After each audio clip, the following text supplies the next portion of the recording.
Greetings. This is Top Hat and Buttered Popcorn. My name is John Savers. I'm your host, and today we'll look at a couple of films. I'm still affected by a cold, so bear with me. As we say again, the show must go on. Now, we're going to take a look at Oh Brother. This is a film produced by Ethan Coen. It's written by Ethan and Joel Coen and directed by Joel Coen. They have photography by Roger Deacon, music T-Bone Burnett, stars George Clooney, Tim Blake Nelson as Delmar, John Turturro as Pete. Holly Hunter appears as the wife of the Clooney character, Penny Whitty, her maiden name being Whitty. Penny, of course, short for Penelope. This is a script which is based upon Homer's The Odyssey. We do credit the Coen brothers for choosing a pretty good model. Now, this is therefore a loosely based episodic rendering. We think that Joel Coen is maybe the best of the American directors. He certainly is outstanding, I think, in achieving or inducing excellent performances from his actors and actresses. We think he did again this in this film. The films these two produce tend to be a little offbeat, basically in the heartland or Midwest. We did see films from Raising Arizona to this one in this kind of area, which they generally show to be like vast empty spaces. The cameras seem to follow the comment of Gertrude Stein, there's no there. Where is it? But at any rate, there's a certain beauty here at any rate in the depiction of this the terrain, this vast area which is often seen to be empty. The people are generally not really complimentarily or portrayed. We see hucksters and hayseeds and hoodlums and whatnot, henpecked people, harlots, and just an array of not really compelling personalities in these films. But we will give them this, that they rarely lose sight of their humor. And this is a saving aspect of all their films. The films are usually shown in ways which are interesting, the camera work and so forth. Some may think slightly gimmicky, but I find rather diverting, and I like it. So we'll also say here that, to my mind, the music that accompanied this film was outstanding. This particular music is of a period. This is a film based in the southern part of Mississippi during the Depression. Now, this particular film opens up basically with some singing. We hear a group singing. It is captured eventually by the camera, a group of inmates, mostly black, in black and white inmate uniforms, chained together, a chain gang, swinging sledgehammers against rocks in a rhythmic fashion. There are a couple of cops around, white, bearing rifles, shotguns. One's on horse. Now, the camera kind of draws back we see a field. I'm not sure the crop being typically portrayed is cotton or soybean, but at any rate, the field is sort of yellowish. As the camera draws back from this chain gang, we get suddenly popping up these three men. They almost like rabbits at first popping up. They're clearly making a getaway, part of that gang that is making a getaway. As they get closer, we see it's George Clooney, John Turturro, and Nelson. Now, they do get away. They manage to Shanghai a chicken from a farm and roast it, getting some nutrients in them. Try to get aboard a train, but are thwarted. But as luck would have it, a manually operated cart comes along. It's being powered by a older black gent. As they get aboard, we see that he's blind. They have a little chat. He gives forth what amounts to a prophecy. In this particular film, he acts as a seer, or oracle, if you will.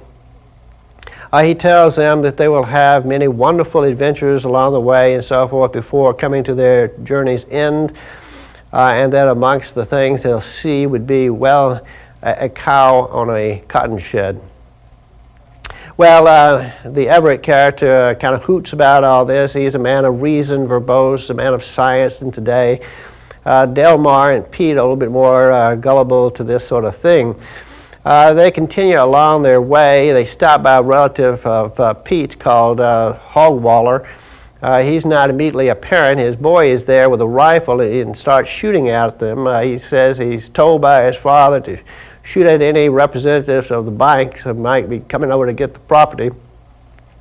Pete steps forward to say, well, I'm kinfolk, you know, I'm not going to take your property. So they're let in, and they meet the old man, Hogwaller. He lets on that the wife has flown the coop, does so by spelling, so the boy wouldn't know. But we learn later the boy knows plenty.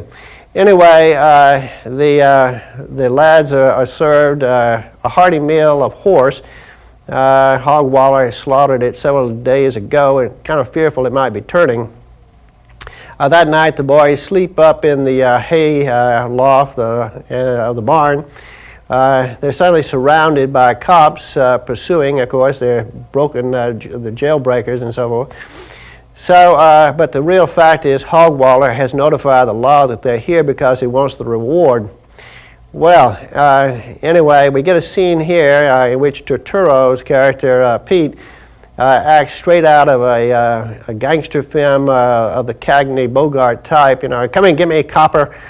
And the police decide to kind of burn them out, set the place afire. It looks tough for the guys. They're saved by the lad who comes in the family vehicle, busts in, they load up and he busts out the rear. They continue on along the way. The car gives out after a time and the lad send the boy back packing. He's not too pleased about that.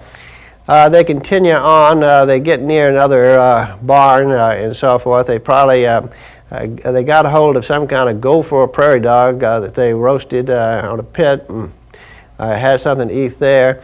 They decide not to sleep in the barn. Don't like the smell. It's where they are, comfortable or just at. Well, it's a good thing because the barn is quickly surrounded by the law.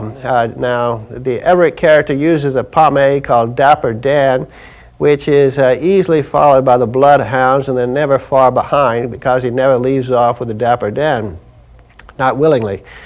Well, they go deeper into the woods. They get a little sleep or something, and they're awakened by a group of people singing. They're all in white, men and women, marching along, almost ghost-like. They kind of follow along the trio, and they see that they're going to a river. They're singing going to a river, and of course in this film the boys are never too far from water, either actually, as in this case, or in the sense of a large flat land covered with grass, a sea of grass type image. Well, Delmar suddenly gets the urge to be reborn. he goes down into the water to the minister and is baptized and comes back saying, well, I'm a new man, my sins have been washed away, and so forth. Pete is taken, seized by this, and decides he wants to also be baptized, runs into the water, and he too is baptized. When they come back, the skeptical Everett, Ulysses McGill, describes him as dumber than a bag full of hammers. Won't have any part of that superstition. Well, off they go, and it's not too long before on the road they're overcome by another vehicle traveling quickly, throwing up a big trail of dust behind. It turns out to be the bank robber, George Babyface Nelson. He's just robbed a bank. He's got a bag full of cash. The cash is fluttering out behind him. In pursuit of police, and they're not too far behind. He gives the lads a lift, and while they're driving, he props himself up and starts shooting a machine gun at them, at the police, rather. He also spies some cows, announces that he hates cows, and shoots at least one of the cows several times in the side, apparently killing it. Also causes a kind of a stampede, and the cows cross the road, and one is struck by a police car in a rather graphic and ugly scene. It kind of reminded me of the Mexican film in which Brad Pitt's character is driving down a Mexican road and passes by a cow that apparently was hit by a vehicle, and which is upside down and stricken apparently by rigor mortis. And again, it seems an unusual event to have occur in two films in the same year, and makes you wonder. At any rate, they do get to the next town. It has one of those funny Mississippian type sounds like Inny Minny or Issy Wissy, and they do rob a bank. We learn that Nelson doesn't like to be called Babyface, and also later on that he is apparently a manic depressive, and in a depressive mood just walks away into the gloom, leaving the vehicle and his cash with the guys. They accept this and drive on off in the vehicle, and in a wooded area they suddenly are called to stop by Pete. He hears something. And this leads to another striking scene in this film, the siren scene correlative. Now, it might be said that in the baptismal scene, this may correlate to the lotus eating episode in Ulysses, if one keeps in mind the Marxian dictum of religion being the opiate of the masses. This was a sly intent of the Coen brothers. Now, at the other end of it here, at this particular scene is clearly a correlative of the sirens. Pete runs down into the woods and breaks into a area where there's a stream. We see two young, pretty sultry-looking women on rocks. They're washing clothes, looking wet and sexy, and singing this song. Pete's joined soon by Delmar and Everett. They're all excited and kind of glued to their place, anticipating the ladies get off their rocks and still singing and looking sultry, and all come toward the guys, each going to a separate man, each suddenly producing what appears to be a jug of moonshine, and apparently getting the guys to drink. Well, this camera cuts, and we see a man prone from the shoes. It turns out to be Delmar. He's awakening. He sees Everett, who is seems to be in a good mood, awakening. Then Delmar notices the empty clothes of Pete stretched out. He said, What is this? Where's Pete? So they get up, and he sees suddenly around the area of the heart a movement, jumping up. And he said, oh, look, they stole everything of Pete's but his heart. Well, this little jumping thing kind of moves on out. We see that it's a leopard frog. Delmar promptly dubs it a horny toad and pursues it into the water, calling it Pete. Everett says, I'm not so sure that's Pete. Well, anyway, Delmar is, and he keeps the frog close at hand. They go on away, and they're now Peteless. They come into a town. They still have some Nelson cash from the bank robbery. So they spend some of that on a good meal, and in this, the verbose Everett meets a verbose gentleman played by John Goodman, a Big Dan Teague. It turns out Big Dan sells religious items such as Bibles, invites the two to join him to grab the food in a basket, to have sort of a picnic out on the meadow and discuss business. He would teach them a little bit of his salesmanship, the art of selling religious stuff. Well, Everett says, okay. So they go, and they get there, and Big Dan confines himself mostly to finishing off the food.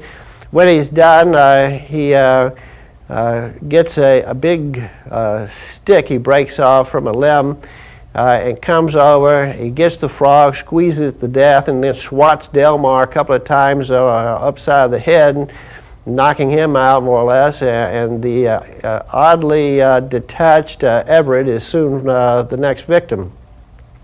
Well, after it's all done, he takes what cash they have and bids them adieu. End of lesson. Well, they wake up poorer but wiser, I suppose, and continue on. They have to hitch a ride. Along the way, they go past a chain gang, and who should they see but Pete amongst the members of the chain gang. In the next town, they stop. They go to a movie, and lo and behold, the chain gang is brought in to see the same movie.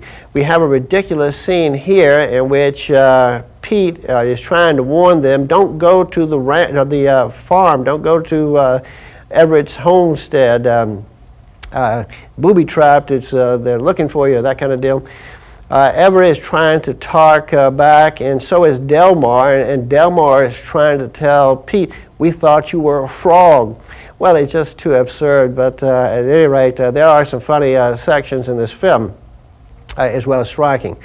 Now, they do manage to get Pete sprung, and off they go again. It's not too long. They're in a vehicle. They come to a crossroads, and they see a fellow in the street at the crossroads, kind of hitching a ride. Delmar says, let's pick up that colored boy. They pick him up. They find out his name is Tommy. He's looking rather spiffy. He has a guitar. He tells him he has sold his soul to the devil for the guitar. He's going up to the next town to sing in a box, make a record, get paid $10 for that. Well, that does interest Everett, and he says, well, we'll go along with you. They get to talking about the selling of the soul. They find out the devil is white, has dead eyes, and a big dog. As we had subsequently find out, this has a striking resemblance to the sheriff that happens to be pursuing the trio, who wears dark glasses, which might be construed of his dead eyes. At any rate, they do get to the WEZY radio station. Its proprietor seems to have severe cataracts, sort of a counterpoint to the black gent on the manually operated track cart. And in this case, he's not a prophet, so we are informed that blind people are not necessarily seers. Now, they do cut a record, and they sing with Everett the lead, I Am a Man of Sorrow. He tells the proprietor that his name is Jordan River, and that his group is the Soggy Bottom Boys. Well, as luck would have it, they become a smash hit. Also about this time, we learn that there's a political doings in the state of Mississippi. The incumbent governor, Patty O'Donnell, is running against Lester Stokes, and the challenger is in the lead, causing much sweat to the governor, Charles Durning. He's plotting to how can he retrieve, get a second term. Well, this leads the boys to a political shindig in the next town up, and three little girls are brought forth to sing, and Everett recognizes the girls as being his own daughters. He has 7. He greets them and so forth. They've been programmed, however, happy they are to see him, that they have to respond in a certain way. So they tell him he's dead, that he drowned at sea. Everett said, well, I'm not dead, I'm here, I'm your dad. He said, well, no, and Mom's got a bona fide suitor now. He's a suitor. Well, this kind of perturbs Everett. He tries to get together with his wife and tries to talk her out of this. His wife named Penny, played by Holly Hunter. Of course, this is short for Penelope. Of course, Penelope being the wife of Ulysses in the tale. So we do have that correlation again.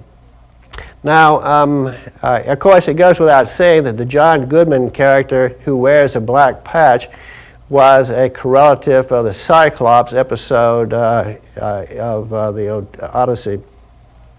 Well, anyway, we have a fisticuffs between Everett and the suitor, and Everett gets whooped. They go off, they get finagled into a rescue of Tommy, who has been captured by the Ku Klux Klan. This leads to another colorful scene, and one that had a certain power, because the lead of the Ku Klux Klan is draped in red and sings a rather powerful rendering of death. At any rate, it's part comical and part gripping, and has that power because of that. Well, they do manage to save Tommy. In the process, they also uncover a couple of familiar faces, Lester Stokes being the leader of the Klan, and John Goodman's character, Big Dan Teague, also being a member of the Hooded Klan. Later on, the boys attend once again a political shindig. This time, Lester Stokes is going to be there. Governor Patty O'Donnell is going to be there. The wife, Penny Woody, is going to be there with a suitor. So everybody is get together for a kind of a climactic moment here in the film. This would, I suppose, correlate to the climatic scene at the homestead of the king, Ulysses, on his island when he returns. In that particular scene, he needed a strong bow to overcome the opposition. And in this particular scene on stage, perhaps with the help of a fiddle bow and a few good picking apparatuses, he does seem to do the job. He and Tommy and Delmore and Pete get on stage, find their way to the top, wearing large fake beards.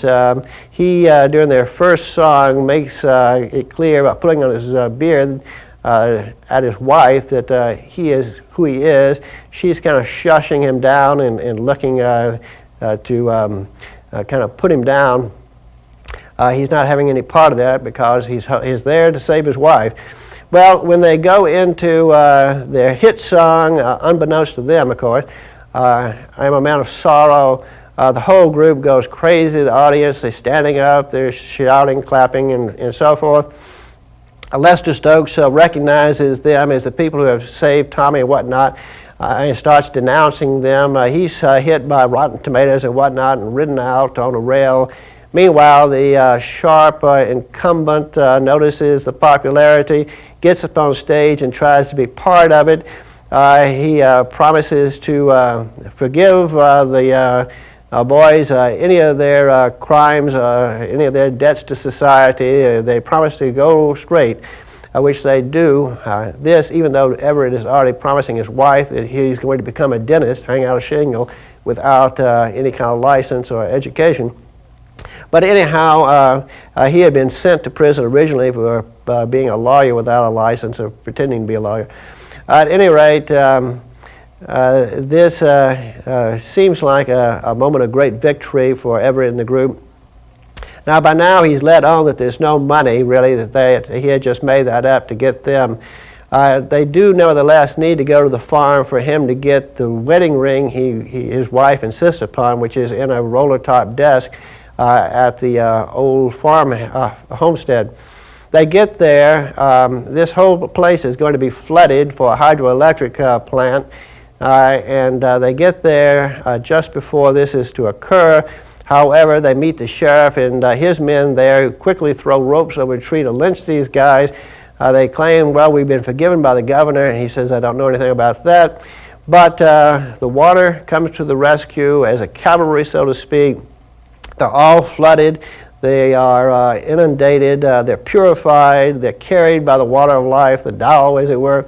They're all mixed and in flux, and finally bob to the top after a kind of a fantastic submerged vision. And we see Everett, Pete, and Delmar clinging to a wooden coffin. A little bit removed from them, we see Tommy, who is clinging to a roll-top desk.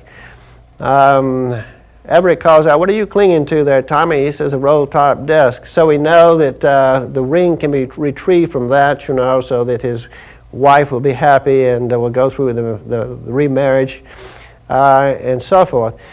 So this all kind of makes the pot right for Everett, and he gets back to his verbose ways, his man-of-the-world ways, his scientifically minded ways, his materialist ways, and he starts spouting off as the water carries them along. And as it carries them along and he's spouting off, we see a cow on a roof, and it causes him to pause.